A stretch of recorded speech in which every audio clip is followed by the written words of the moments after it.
டியன் forester உண்மையிலேயே ஒரு ஒர்த்தான ரீப்ளேஸ்மெண்ட்டா சிஎஸ்கேக்கு? சிஎஸ்கேக்கு இவர் கான்ட்ரிபியூட் பண்ண வாய்ப்பு இருக்கா? எப்போ சிஎஸ்கே கேம்பை ஜாயின் ஆகுறாரு? அண்ட் சிஎஸ்கே ஏன் இவ்வளோ அவசரமாக ஓவர்டனுக்கான ரீப்ளேஸ்மெண்ட்டை சைன் பண்ணாங்க அப்படின்னு சொல்லி ஃபுல் டீட்டெயில்டாக இந்த ரீப்ளேஸ்மெண்ட் பிளேயர் அண்ட் இந்த ரீப்ளேஸ்மெண்ட்டை சுற்றி நடந்த விஷயங்களை பற்றி பார்த்துருவோம். And LSD versus CSK match day matchups எவ்வளோ நாள் ஆச்சு மேட்ச் டே மேட்சப்ஸ் பண்ணி நிறைய பேர் கமெண்ட்ஸில் கேட்டிருந்தீங்க. அதனால தான் சரி இந்த வருஷம் பண்ணுவோம் அப்படின்னு சொல்லி ஸ்டார்ட் பண்ணியிருக்கேன். அப்படின்னா லைக் கொடுத்துருங்க, சேனலுக்கு புதுசாக இருந்தால் சப்ஸ்கிரைப் பண்ணிக்கோங்க. வாங்க கைஸ் வீடியோக்குள்ளே போகலாம். கைஸ் ஃபர்ஸ்ட் ஆஃப் ஆல் நேற்று என்ன மேட்ச்சு, மும்பை வந்து ஜெயிக்கிற மாதிரி போய் தோக்குற மாதிரி போய் கடைசியில் ஒரு வழியாக ஜெயிச்சிட்டாங்க. எல்லாம் யாருக்காக? எல்லாம் நம்மளுக்காண்டி தான்.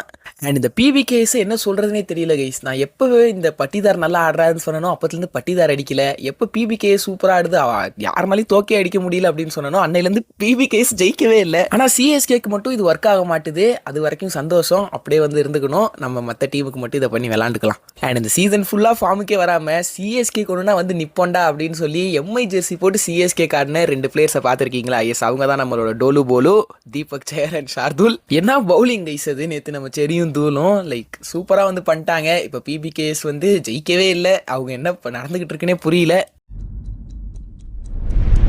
எல்லா வருஷமும் இப்படி ஒரு டீம் வந்துடுறாங்க கைஸ். ஃபர்ஸ்ட் ஆஃப் ஃபுல்லாக பயங்கரமாக ஆடிட்டு அப்படியே செகண்ட் ஆஃப் வந்து அப்படியே உல்ட்டாக வந்து ஆடுறது.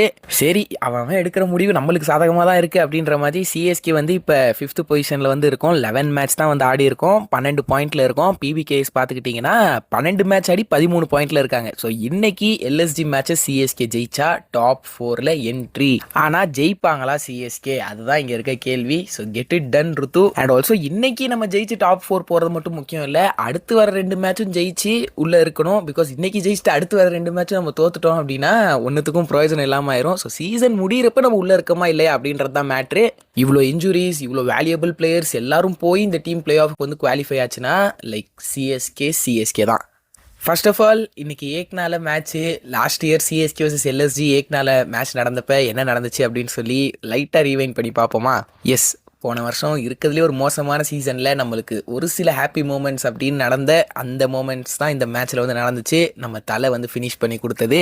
ஆனால் இந்த வருஷம் இன்னும் அவர் அந்த எல்லோ ஜெர்சி போட்டு உள்ளே ஒரு மேட்ச் கூட இறங்கலை. ரொம்ப கஷ்டமாக இருக்குது. அண்ட் இன்னைக்கு வந்து பார்த்துக்கிட்டிங்கன்னா எல்எஸ்டி மேட்ச்சில் அவர் ஆடுவார். அவர் வந்து லக்னோவில் தான் வந்து இருக்காரு அப்படின்ற மாதிரிலாம் வந்து நிறைய ரூமர்ஸ் வந்து ஸ்ப்ரெட் பண்ணிகிட்டு இருக்காங்க.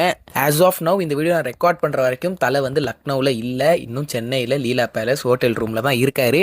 பிகாஸ் யாரோ போன வருஷம் தலை வந்து லக்னோவில் இறங்கின வீடியோ வந்து இந்த வருஷம் போட்டு தலை வந்துட்டாரு அப்படின்ற மாதிரி ஸ்ப்ரெட் பண்ணிடுறாங்க. நிறைய பேர் அதையும் நம்பி இன்னைக்கு தலை இறங்குறாரு. ஓவர் டெனுக்கும் இன்ஜுரி, ஃபினிஷர் தேவை, கண்டிப்பாக தலை வந்து இறங்குறாரு, கருப்பம் வரான் அப்படின்ற மாதிரியெல்லாம் இவங்க மாஸ்லாம் வந்து ஏற்றிக்கிட்டு இருக்காங்க. சிரிப்பு தான் வருது. ஏதாவது கொஞ்சம் வெரிஃபை பண்ணிட்டு பேசலாம். ஓகே, இன்னைக்கு தலை ஆடுறதுக்கான சான்ஸ் இல்லை. அவர் இதுக்கப்புறம் லக்னோ கிளம்பி போய் உடனே மேட்ச் ஆடுவாருலாம் எனக்கு தோணலை.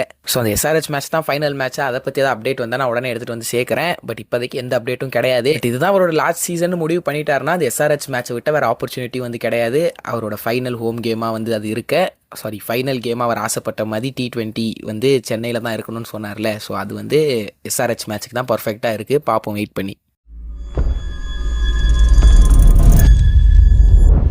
ஓகே, அப்புறம் மேட்ச் டே மேட்சப்ஸ்க்கு வருவோம். என்னென்ன மேட்சப்ஸ்லாம் இருக்குது, என்னென்ன மேட்சப்ஸ்லாம் இன்ட்ரெஸ்டிங்காக இருக்க வாய்ப்புகள் இருக்குது அப்படின்னு சொல்லி ஃபுல் டீட்டெயில்டாக இப்போ 1 by 1 பார்க்க ஆரம்பிச்சிருவோம்.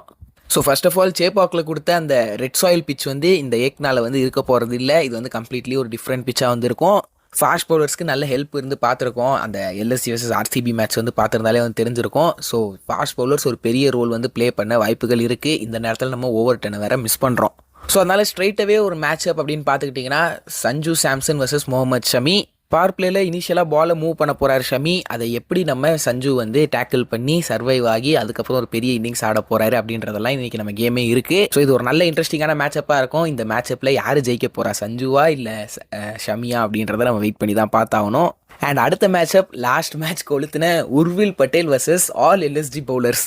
ஏன்னா பயங்கர கம்ஃபர்டபுளாக வந்திருந்தாரு இந்த எல்எஸ்டி டீமுக்கு அகேன்ஸ்டாக நம்ம உர்வில். பட் அகெயின் இந்த மேட்ச் ட்ராக் வேறு. ஸோ அன்இவன் பவுன்ஸ் வந்து இருக்கலாம், ஸ்பின்னர்ஸுக்கு கூட அசிஸ்ட் பண்ணலாம் திடீர்னு. அப்போ உர்வில் வந்து எப்படி இந்த பவுலிங் லைன் அப்போ வந்து ஆடுறாரு அப்படின்னு சொல்லி நம்ம டெஃபினட்டாக வந்து வாட்ச் பண்ணணும். எஸ், ஒரு பயங்கரமான இன்னிங்ஸ் ஆடிட்டு பயங்கர கான்ஃபிடென்ஸோட உள்ளே வந்து வராரு. மேபி இன்னொரு பயங்கரமான இன்னிங்ஸ் இவர்கிட்ட வந்து எக்ஸ்பெக்ட் பண்ணலாம். இல்லை ஒரு பிரேக்கை வந்து நம்ம பார்க்கலாம். ரெண்டுத்துக்குமே வந்து சான்ஸ் இருக்குது. நத்திங் இன் பிட்வீன் அப்படின்ற மாதிரி தான் இருக்குது. ஒன்று டாப் இன்னொரு பயங்கரமான இன்னிங்ஸ் வரப்போகுது, இல்லை அப்படியே வந்து ஒரு பிரேக் மாதிரி விட்டுட்டு அடுத்த மேட்ச் பார்த்துக்கலாம் அப்படின்னு சொல்லி வரப்போறாரு. பார்ப்போம் என்ன நடக்குது அப்படின்னு சொல்லி. அடுத்த matchup Akeal Hosein versus Josh Inglis. Yes, போன மேட்ச் வந்து ஜாஷ் இங்கிலீஷ் வந்து டாமினேட் பண்ணியிருந்தாரு அக்கேல் ஹுசேன் பவர் பிளே பவுலிங்க.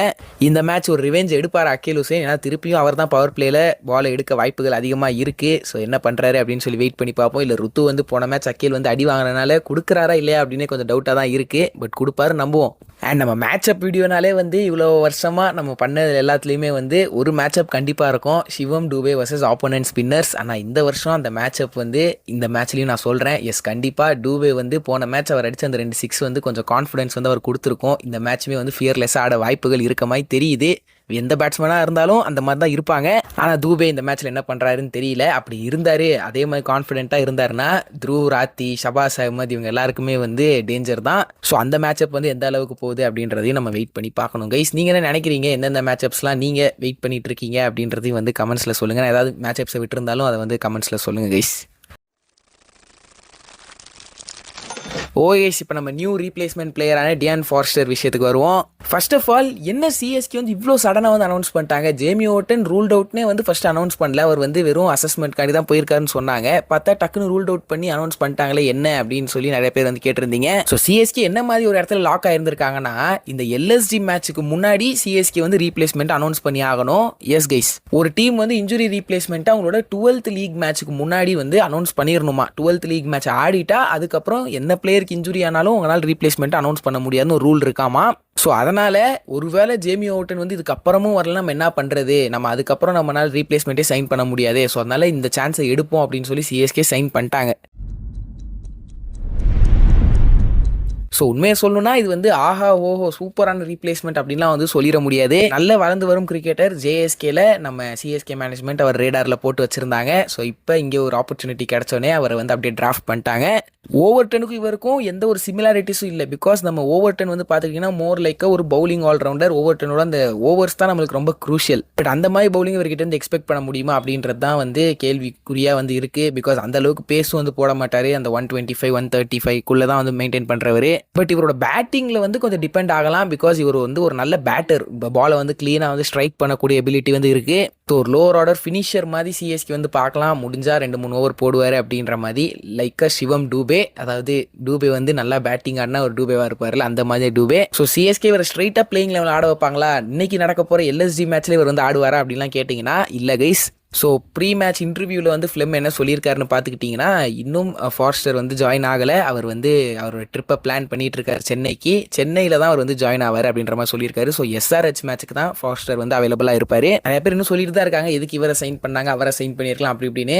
இவரை சிஎஸ்கே வந்து க்ளோஸாக வந்து பார்த்துருக்காங்க. ஸோ சரி இவர் வந்து யூஸ்ஃபுல்லாக இருப்பார் அப்படின்றதுக்காண்டி சைன் பண்ணியிருக்காங்க. அண்ட் இந்த குவிக் டைமில் யாரெல்லாம் வந்து அவைலபிளாக இருப்பாங்களோ அவங்கள தான் வந்து சைனும் பண்ண முடியும். பிகாஸ் நிறைய பிளேயர்ஸ் வந்து நிறைய கமிட்மெண்ட்ஸ் வந்து வச்சிருக்காங்க ஐபிஎல் எண்டில். இப்போ நம்ம கேட்குற பிளேயர்ஸ் எல்லாரும் வந்து வரேன் அப்படின்னு வந்து சொல்ல மாட்டாங்க, ஏன்னா கொஞ்சம் மேட்சஸ் தான் ரிமைனிங் இருக்குது. ஸோ ஃபார்ஸ்டர் வந்து ஒரு டீசென்ட்டான ஒரு சைனிங் அப்படின்னு தான் சொல்லி ஆகணும். ஸோ நீங்கள் என்ன நினைக்கிறீங்க? டியான் ஃபாரஸ்டர் சிஎஸ்கேவை ஜாயின் பண்ணியிருக்கிறத பற்றி ஒரு நல்ல ரீப்ளேஸ்மெண்ட்டாக உங்களோட ஒப்பீனியன்லாம் வந்து கமெண்ட்ஸில் சொல்லுங்கள். அப்படின்னா லைக்கை கொடுத்துருங்க. சேனலுக்கு புதுசாக இருந்தால் சப்ஸ்கிரைப் பண்ணிக்கோங்க. எல்லாரையும் பார்க்குறேன். Until sign off your boy Mugil. Bye guys.